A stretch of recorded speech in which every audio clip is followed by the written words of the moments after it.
The emergency alert screamed through my phone at 3:47 a.m., jarring me from the kind of deep sleep you only get after 16 hours straight working underwater. Coastal evacuation mandatory. Tsunami warning in effect. Seek higher ground immediately.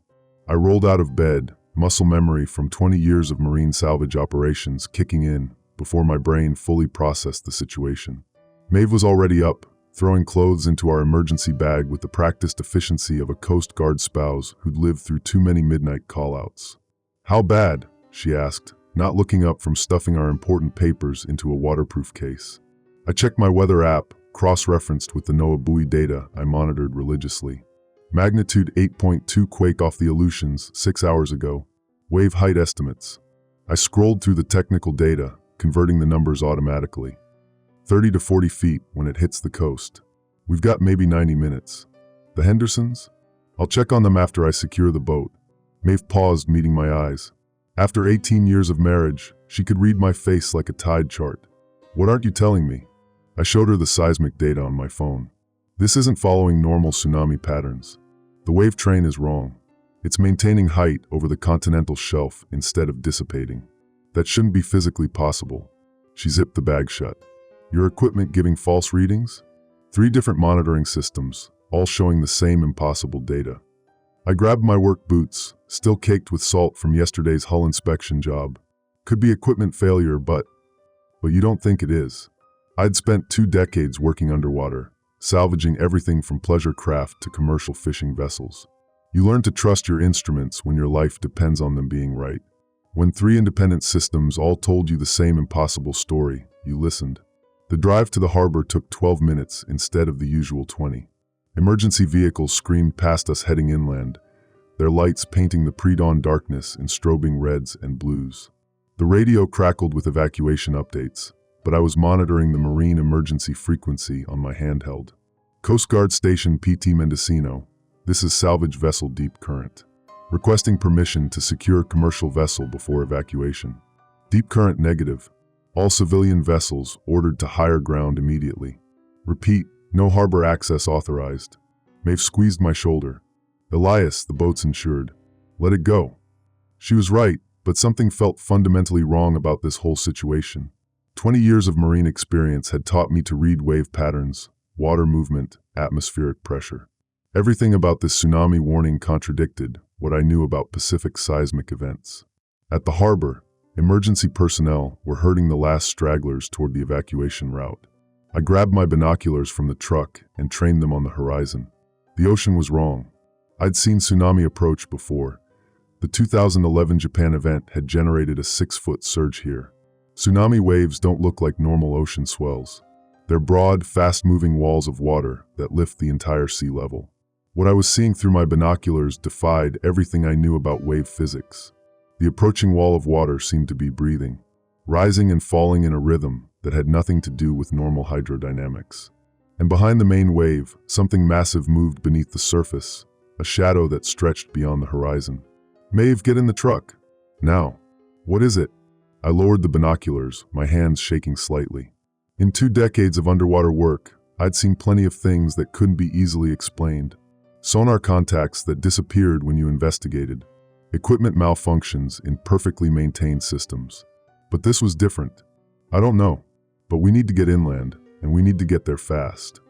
The evacuation center in the high school gymnasium buzzed with controlled chaos.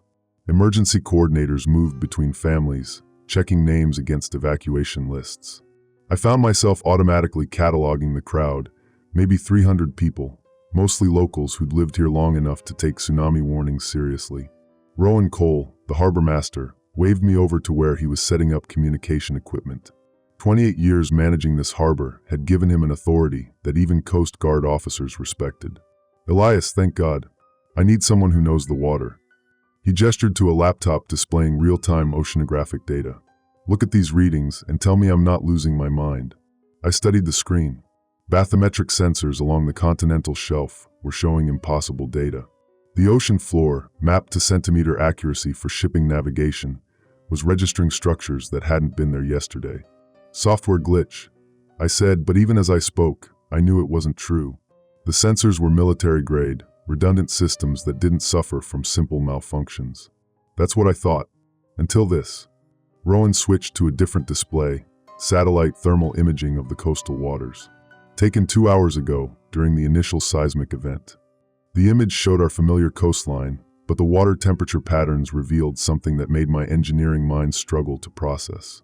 Geometric structures stretched along the sea floor, covering an area roughly 50 miles by 30 miles. Structures with right angles and mathematical precision that natural geology simply didn't create. Jesus Christ, I whispered. How deep? Sensors indicate they're rising. Started at 400 feet below mean low water. Now they're at 200 and climbing. Maeve appeared beside me, carrying 2 cups of coffee from the Red Cross station. Rising? Structures don't rise from the ocean floor. These are, Rowan said grimly. And the tsunami isn't natural. Something down there is displacing massive amounts of water as it comes up.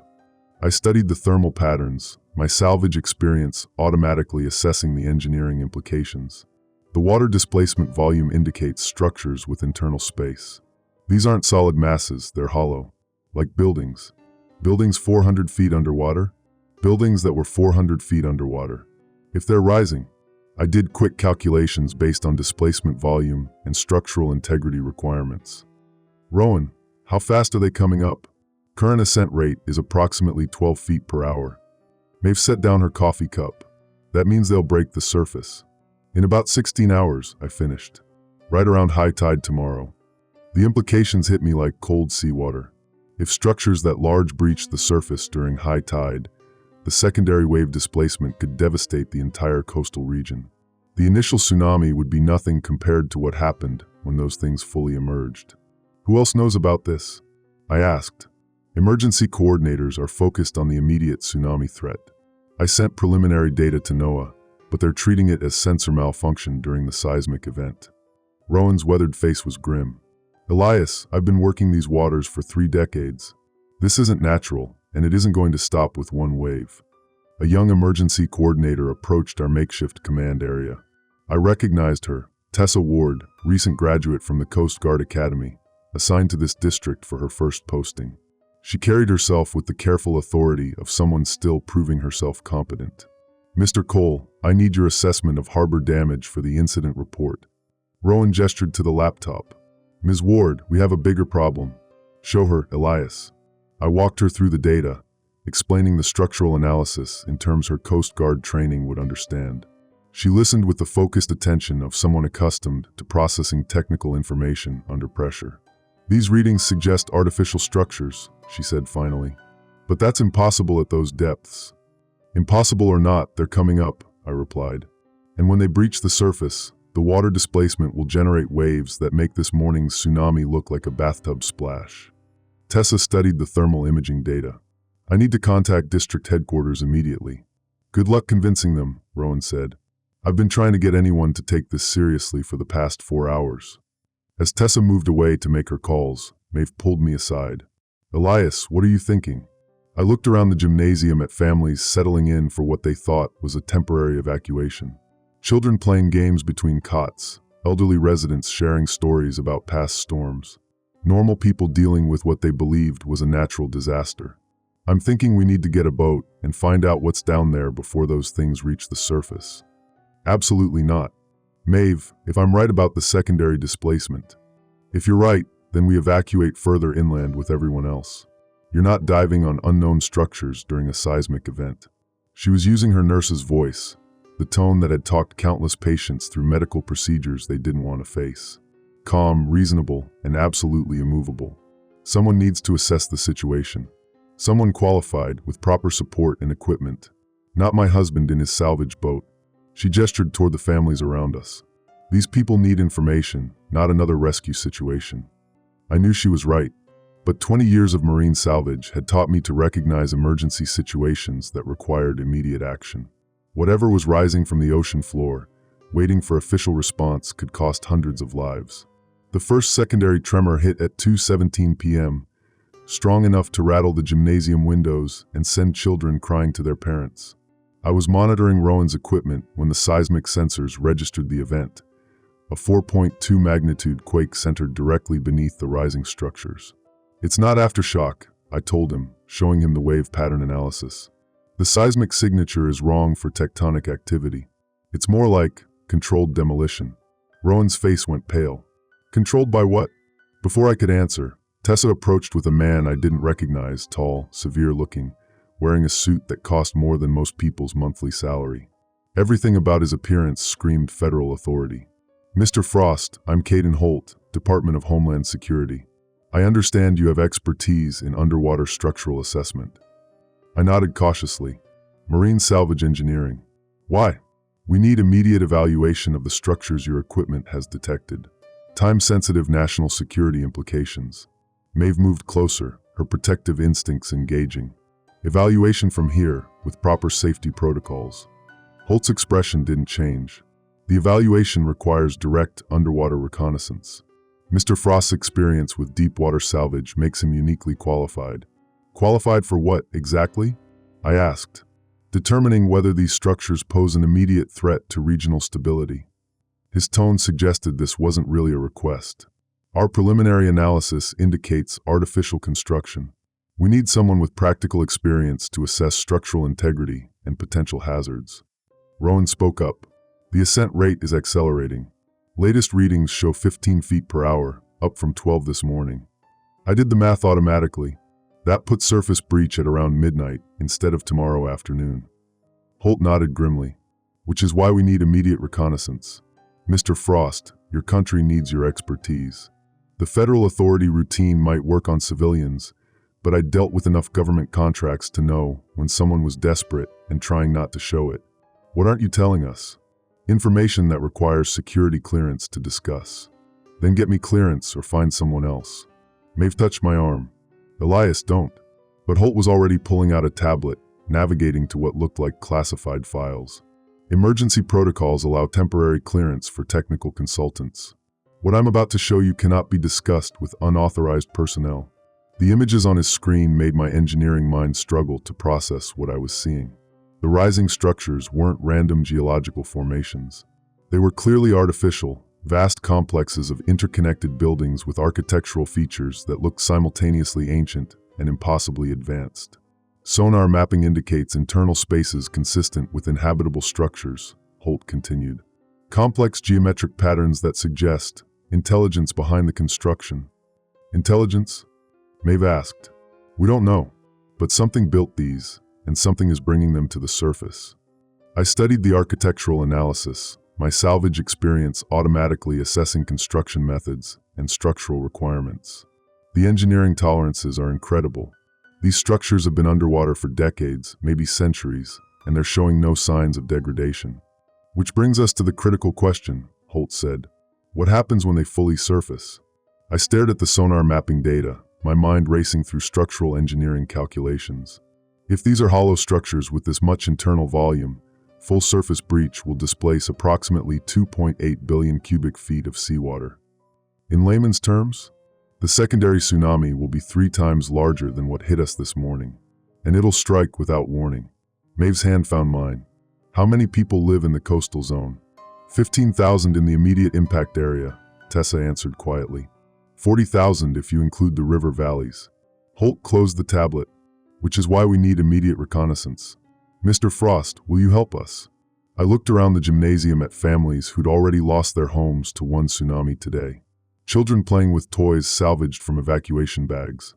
Elderly residents sleeping on cots, trusting that the worst was over. What kind of reconnaissance? Deep water approach to the structures. Visual assessment of construction methods, apparent purpose, any signs of activity. Activity? Movement inside the structures. Our remote sensors are detecting thermal signatures that suggest the interiors aren't flooded. Maeve's grip on my hand tightened. Air-filled spaces at 400 feet depth. Decreasing depth, I corrected. They're at 150 feet now. I turned to Holt. Your people have underwater breathing equipment rated for those depths. We were hoping to use your salvage vessel's diving bell. My boat's atmospheric diving system could handle the depth, but using it for reconnaissance on unknown structures during seismic activity violated every safety protocol I'd learned in 20 years of marine salvage. The deep current is designed for controlled salvage operations, not exploration of active geological events. Mr. Frost, we understand the risks. Do you? I stood up, my voice carrying enough authority to make several nearby families look over. Because I've seen what happens when people underestimate the ocean. Good people who thought they understood the risks right up until the water crushed their equipment and killed them. Maeve stood beside me. Elias isn't diving on those structures. End of discussion. But even as she spoke, I was thinking about the displacement calculations. 3 times larger than this morning's wave. The evacuation center was only 40 feet above sea level, well within the impact zone of a massive secondary tsunami. There might be another option, I said slowly. Remote operated vehicle survey. I've got an ROV rated for 600 feet, equipped with full sensor array and real-time video feed. Holt nodded. How quickly can you deploy it? 2 hours to prep and transport to deep water. Another hour for descent and initial survey. That puts the survey completion around 6 p.m., Rowan said. Structures will be at approximately 70 feet depth by then. I was already mentally preparing equipment lists when Sophia Pike approached our group. I knew her from town, retired geology professor who'd moved here 5 years ago, spent her time collecting tide pool specimens and leading nature walks for tourists. Excuse me, but I couldn't help overhearing your conversation about underwater structures. Holt's expression immediately became guarded. Ma'am, this is a restricted briefing. Dr. Pike, she corrected gently. 30 years of marine geology research. And I think I know what you're looking at. She pulled out a worn-field notebook, pages filled with sketches and measurements. I've been documenting unusual tide pool formations along this coast for the past 2 years. Geometric patterns in rock formations that don't match regional geology. The sketches showed complex angular shapes that looked remarkably similar to the architectural patterns in Holt's classified images. Dr. Pike, I said carefully, what exactly are you suggesting? I'm suggesting these structures have been rising slowly for months, maybe years. The seismic event this morning didn't cause them to rise. It accelerated a process that was already underway. Holt leaned forward. You have documentation of this? Photographic evidence, geological samples, bathymetric measurements. She flipped through pages of meticulous scientific observation. Something has been systematically altering the ocean floor along a 50-mile stretch of coastline. The question isn't what's down there, it's what's been bringing it up. The implications hit me like a rogue wave. If Dr. Pike was right, then whatever was rising from the depths wasn't just ancient structures. It was something actively working to reach the surface. Dr. Pike, Maeve said quietly, are you saying something intelligent is controlling this? The elderly geologist met her eyes. I'm saying the mathematical precision of these formations suggests intentional construction and controlled ascent. Whether that intelligence is still present. She shrugged. That's what your ROV survey might determine. I looked at Holt. I'll prep the equipment, but if my ROV detects any immediate danger to surface operations, we abort the survey and evacuate this entire region. Agreed. Maeve caught my arm as I started to leave. Promise me you won't do anything stupid. When have I ever done anything stupid? Do you want the chronological list or just the highlights from this year? Despite everything, I almost smiled. 20 years of marriage, and she still knew exactly how to cut through my engineering arrogance when it started getting dangerous. I'll run the survey from the surface, maintain constant communication, and follow every safety protocol. But Maeve, if those structures breach the surface without warning. I know. She kissed me quickly. Just come back alive. The deep current cut through 4-foot swells toward the survey coordinates, her twin diesels pushing us steadily into deeper water. I'd managed to convince Holt to limit the expedition team to essential personnel, myself, Rowan for navigation, Tessa for communications, and Dr. Pike for geological interpretation. Maeve had wanted to come, but someone needed to coordinate evacuation protocols if things went wrong. The thought of her back at the shelter, organizing emergency medical supplies and helping families prepare for possible secondary evacuation, made me focus even harder on the equipment check. ROV descent beginning, I announced over the comm system. The remotely operated vehicle disappeared into the dark water, its lights creating a cone of visibility in the late afternoon murk. Depth 50 feet and descending. The video feed on my monitor showed normal Pacific bottom composition, sand, scattered rocks, kelp forests swaying in the current. At 100 feet, everything changed. Jesus Christ, Rowan whispered, looking over my shoulder at the monitor. The ROV's lights illuminated the edge of a structure that stretched beyond the range of our cameras. Not crude stonework or natural formation, smooth surfaces with precise geometric angles, covered in some kind of material that seemed to absorb and reflect light simultaneously. Dr. Pike, are you seeing this? The surface composition appears to be some form of ceramic or possibly metallic compound, she said, studying the feed intently. Notice how it shows no marine growth despite being submerged. That suggests either recent exposure or materials that resist biological colonization. I maneuvered the ROV along the structure's edge, following what appeared to be a deliberately constructed pathway. The camera revealed architectural features that made no sense. Arches that curved in ways that hurt to look at directly, surfaces that seemed to shift when viewed from different angles. Tessa, are you recording all this? Full video documentation. Coast Guard headquarters is monitoring the live feed. Her voice was tight with controlled tension. They're requesting you attempt to determine structural integrity and assess potential hazards. The ROV rounded a corner, and I had to fight the urge to immediately surface the vehicle. The pathway led to what could only be described as an entrance, a rectangular opening that descended into the structure's interior. But the opening was filled with water that looked different from the surrounding ocean. Clearer, almost luminous. That's impossible, Dr. Pike muttered. Water at this depth should be uniformly dark and dense. I checked the ROV's depth gauge. We're at 120 feet. Structures have risen another 30 feet in the past 2 hours. Accelerating again? Exponentially. At this rate, they'll breach the surface in less than 4 hours. Holt's voice crackled over the radio from shore. Mr. Frost, we need interior reconnaissance of those structures. National security requires immediate assessment of potential threats. I stared at the luminous opening on my monitor. Every instinct developed over 20 years of underwater work was screaming warnings. You didn't enter unknown structures during active ascent. You didn't risk expensive equipment on unexplored architecture. You definitely didn't ignore the fundamental wrongness of water that glowed with its own light. ROV entering structure perimeter, I announced, overriding my survival instincts. The camera feed showed the vehicle passing through the luminous water, and immediately every sensor reading spiked into impossible ranges. Water temperature, pressure, even the electromagnetic field readings suggested environmental conditions that couldn't exist at this depth. Then the ROV's lights illuminated the interior space. That's not possible, Tessa whispered. The structure's interior wasn't flooded. Despite being over 100 feet underwater, the ROV's cameras showed vast chambers filled with breathable atmosphere. Architecture that followed no earthly building codes. Corridors that twisted in directions that seemed to violate three-dimensional space. Walls covered in symbols that shifted and changed when viewed directly. And movement. Definite, purposeful movement in the shadows beyond the ROV's light range. Dr. Pike, what am I looking at? I don't know. The atmospheric readings suggest normal air composition, but that's impossible at this depth and with this much water pressure. The ROV's forward camera captured something that made my mind struggle to process the visual information. Figures moving through the corridors, tall, graceful, definitely not human. Their movement had a fluid quality that suggested they were perfectly adapted to this impossible environment. Tessa, patch me through to Holt immediately. Mr. Frost, what's your status? The structures aren't empty.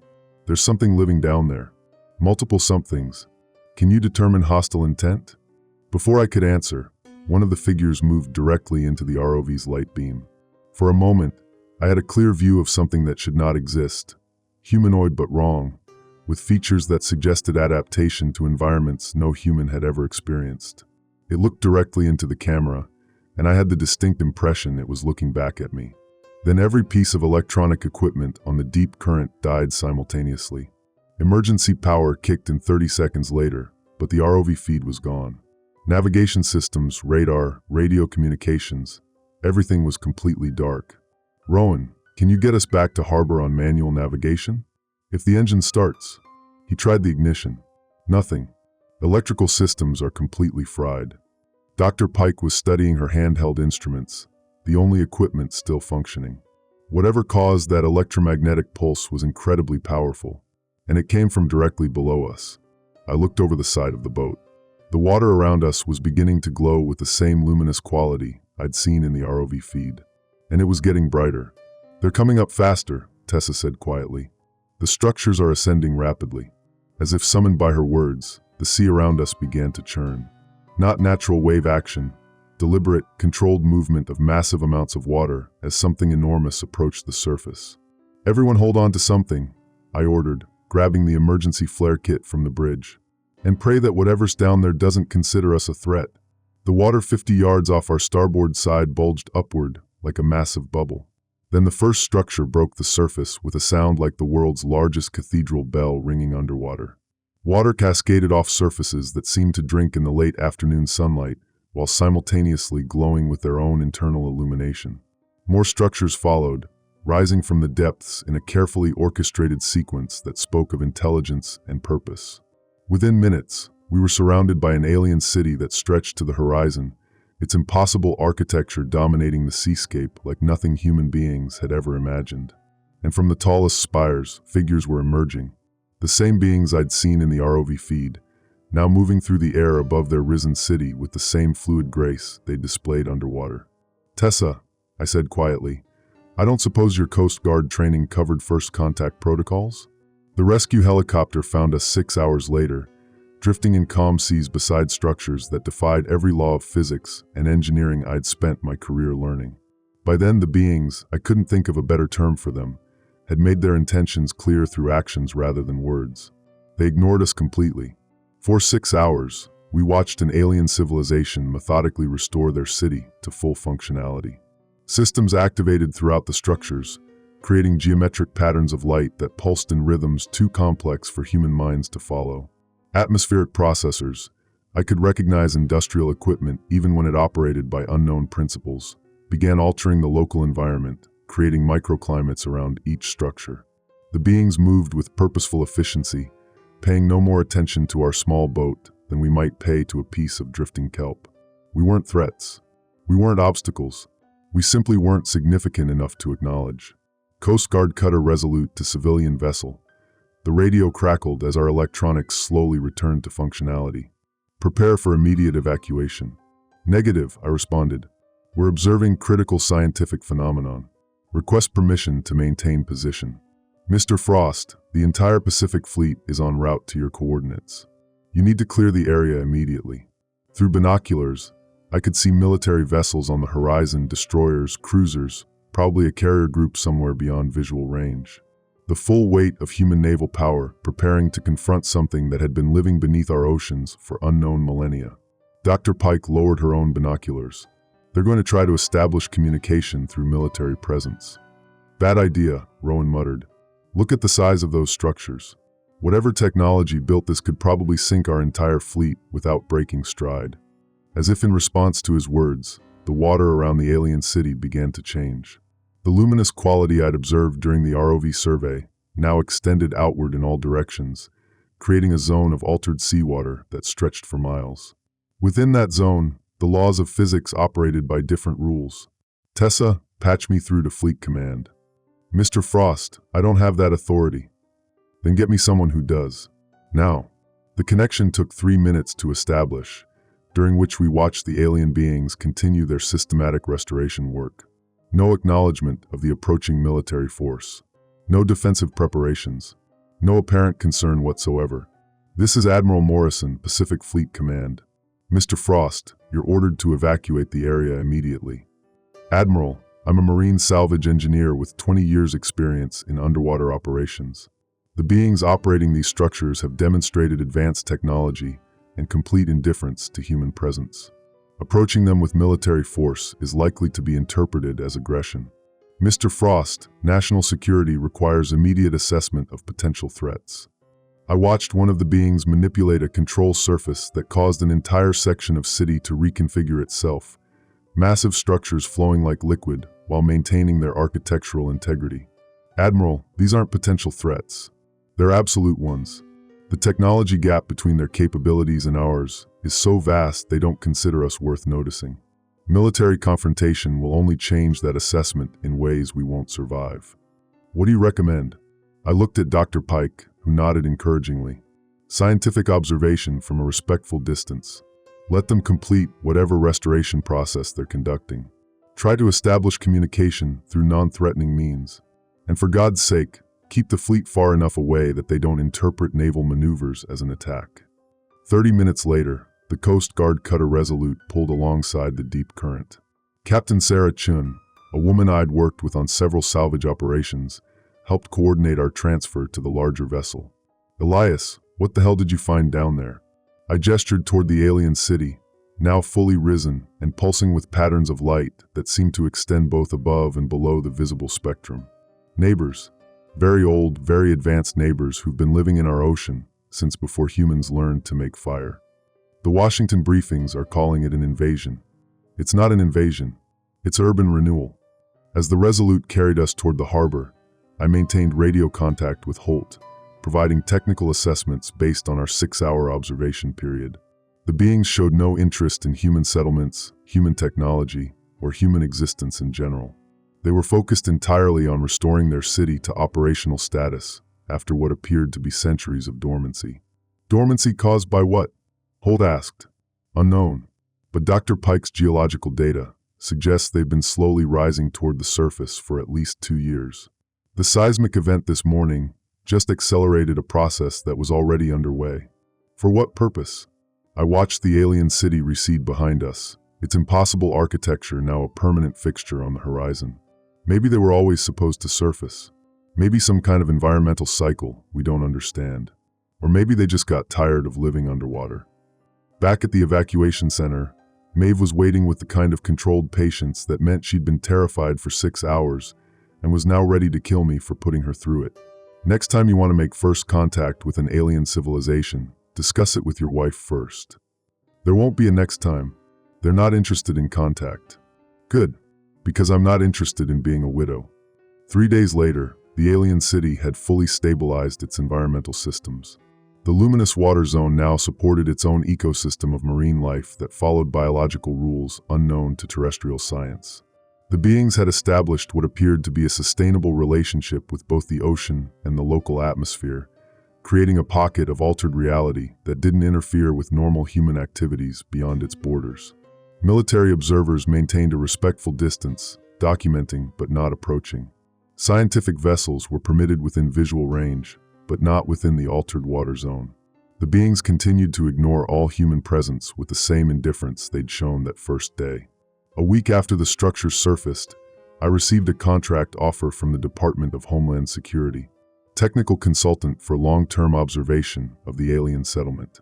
Good pay, important work, chance to be part of humanity's first sustained contact with non-terrestrial intelligence. I turned it down. 20 years of marine salvage had taught me to recognize situations that exceeded human competence.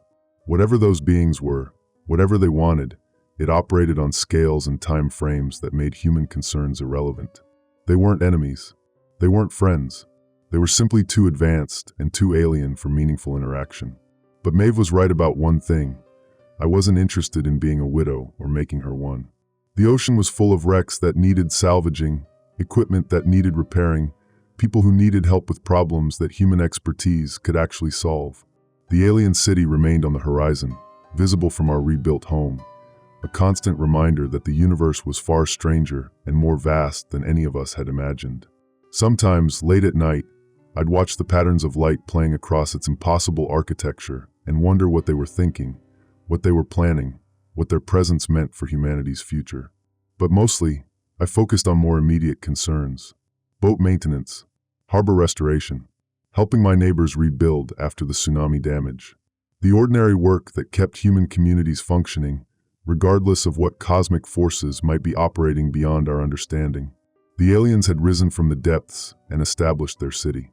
Humanity had survived the encounter and learned to coexist with beings beyond our comprehension.